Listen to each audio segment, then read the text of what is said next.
തിരുവനന്തപുരം പാലോട് നവവധുവിനെ ഭർതൃഗൃഹത്തിൽ തൂങ്ങി മരിച്ച നിലയിൽ കണ്ടെത്തിയ സംഭവത്തിൽ ഭർത്താവ് അഭിജിത്ത് പോലീസ് കസ്റ്റഡിയിൽ. പെൺകുട്ടിയുടെ ശരീരത്തിൽ മർദ്ദനത്തിന്റെ പാടുകൾ ഉള്ളതായി ഇൻക്വസ്റ്റിൽ. സംഭവത്തിൽ അഭിജിത്തിനെ പോലീസ് വിശദമായി ചോദ്യം ചെയ്യും. ഇന്ദുജയുടെ വീട്ടുകാർ നൽകിയ പരാതിയിലാണ് നടപടി. അഞ്ജു ജയപ്രകാശിന്റെ വിശദാംശങ്ങളുമായി.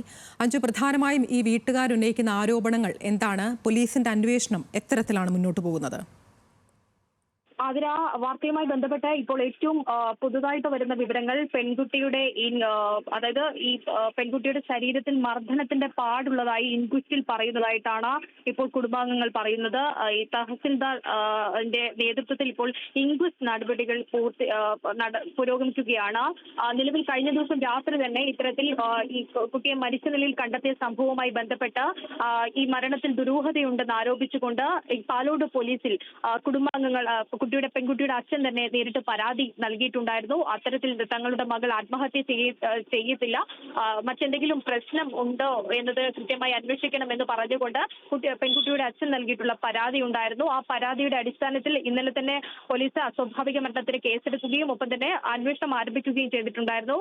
ഇന്നിപ്പോൾ ഇത്തരത്തിൽ രാവിലെ നെടുമങ്ങാട് ജില്ലാ ആശുപത്രിയിലെ മോർച്ചറിയിൽ വെച്ച് ഇൻക്വസ്റ്റ് നടപടികൾ ആരംഭിച്ചിട്ടുണ്ടായിരുന്നു. അപ്പോഴാണ് ഈ അത്തരത്തിൽ മർദ്ദനമേറ്റിട്ടുള്ള ചില പാടുകൾ ഉള്ളതായി ഇപ്പോൾ കുടുംബാംഗങ്ങൾ ഉൾപ്പെടെ പറയുന്നത്. അങ്ങനെയാണെങ്കിൽ ഏതെങ്കിലും തരത്തിൽ ഈ പെൺകുട്ടി ഏതെങ്കിലും തരത്തിലുള്ള മർദ്ദനങ്ങളോ ഏതെങ്കിലും തരത്തിൽ ചൂഷണങ്ങൾ നേരിട്ടിട്ടുണ്ടോ എന്നുള്ള കാര്യങ്ങൾ കൂടി ഇനി പുറത്തേക്ക് വരേണ്ടതുണ്ടായിരുന്നു. ഇന്നലെ വൈകിട്ട് ഏകദേശം ഉച്ചയോട് കൂടിയാണ് ഇത്തരത്തിൽ ഈ ഭർത്താവായിട്ടുള്ള അഭിജിത്തിന്റെ വീട്ടിൽ രണ്ടാമത്തെ നിലയിലെ ബെഡ്റൂമിലെ ജനലിൽ ഈ തൂങ്ങി മരിച്ച നിലയിൽ കണ്ടെത്തുന്നത്. പാലോട് ഇടിഞ്ഞാർ സ്വദേശിയാണ് ഇന്ദുജ. ഈ അഭിജിത്ത് ഉച്ചയ്ക്ക് വീട്ടിൽ ഭക്ഷണം കഴിക്കാൻ എത്തിയപ്പോഴായിരുന്നു ജനലിൽ തൂങ്ങി മരിച്ച നിലയിൽ കണ്ടെത്തിയത് എന്നാണ് നിലവിൽ പോലീസിനോടും ഒപ്പം തന്നെ നാട്ടുകാരോടും ഉൾപ്പെടെ പറഞ്ഞിട്ടുണ്ടായിരുന്നത്. പിന്നാലെയായിരുന്നു നേരെ നെടുമങ്ങാട് ജില്ലാ ആശുപത്രിയിൽ പോകുന്ന വഴിയാണ് മരണം സംഭവിച്ചതെന്നാണ് അറിയാൻ സാധിച്ചിട്ടുണ്ടായിരുന്നത്. എന്നാൽ നിലവിലുള്ള ഇൻക്വസ്റ്റ് നടപടികളിൽ ഇത്തരത്തിൽ മർദ്ദനത്തിന്റെ പാടുകൾ ഉണ്ടെങ്കിൽ ഇത് ഗുരുതരമായിട്ടുള്ള കാര്യമാണ്. കാരണം 2 വർഷത്തോളം ആയതിനു ശേഷം വീട്ടിൽ നിന്ന് പെൺകുട്ടിയെ ഇറക്കിക്കൊണ്ടുവന്ന് വിവാഹം കഴിക്കുകയായിരുന്നു എന്നടക്കമായിരുന്നു പെൺകുട്ടിയുടെ വീട്ടുകാർ പറഞ്ഞിട്ടുണ്ടായിരുന്നത്. അതിനു മുമ്പ് പെൺകുട്ടിയുടെ വീട്ടുകാരുമായി മറ്റ് ബന്ധങ്ങളൊന്നും ഇല്ല എന്നതായിരുന്നു ഈ അഭിജിത്തിന്റെ വീട്ടുകാർ പോലീസിന് ഉൾപ്പെടെ പറഞ്ഞിട്ടുണ്ടായിരുന്നത്.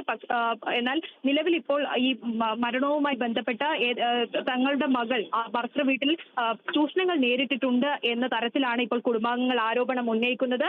അത് ഏകദേശം ആ തരത്തിലേക്ക് തന്നെയാണ് ഇൻക്വസ്റ്റ് നടപടികളിൽ നിന്ന് പുറത്തേക്ക് വരുന്ന വിവരങ്ങളും. ആതിര, ശരി, അഞ്ജു സൂചിപ്പിച്ചതുപോലെ തന്നെ ഇത്തരത്തിൽ 3 മാസമാണ് ഈ വിവാഹം കഴിഞ്ഞിട്ടായത്. ഈ കുട്ടിയുടെ കുടുംബം പറയുന്നത് സ്ഥിരമായി ഈ കുട്ടിയെ മർദ്ദിക്കാറുണ്ടായിരുന്നു അഭിജിത്ത് എന്നുള്ളതാണ്. ഈ പോലീസിന്റെ നിഗമനം എന്താണ്? ഈ മരണത്തിന്റെ പിന്നിൽ അഭിജിത്താണ് എന്നുള്ളതാണോ?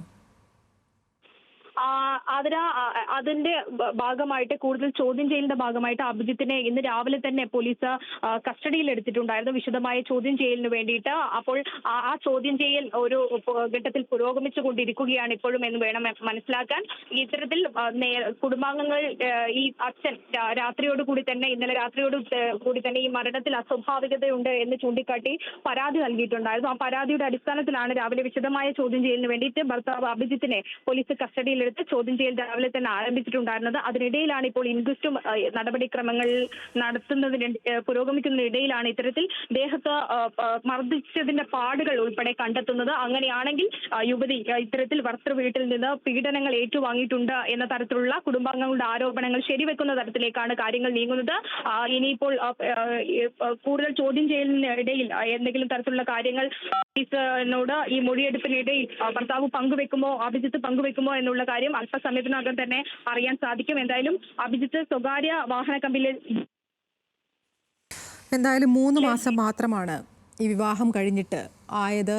ബിന്ദുജയുടെ മരണത്തിൽ ഇത്തരത്തിൽ വ്യക്തമായി ഭർത്താവിന് പങ്കുണ്ട്, അഭിജിത്തിന് പങ്കുണ്ട്, ഇതിലൊരു ദുരൂഹതയുണ്ട് എന്നുള്ളതാണ് കുടുംബത്തിന്റെ നിലപാട്. ഇപ്പോൾ അഭിജിത്ത് പോലീസ് കസ്റ്റഡിയിലാണ്. വിശദമായ ചോദ്യം ചെയ്യൽ നടത്തും എന്നുള്ളതാണ് മനസ്സിലാകുന്നത്. വിശദാംശങ്ങൾ നൽകുകയായിരുന്നു അഞ്ജു ജയപ്രകാശ് തിരുവനന്തപുരത്ത് നിന്ന്.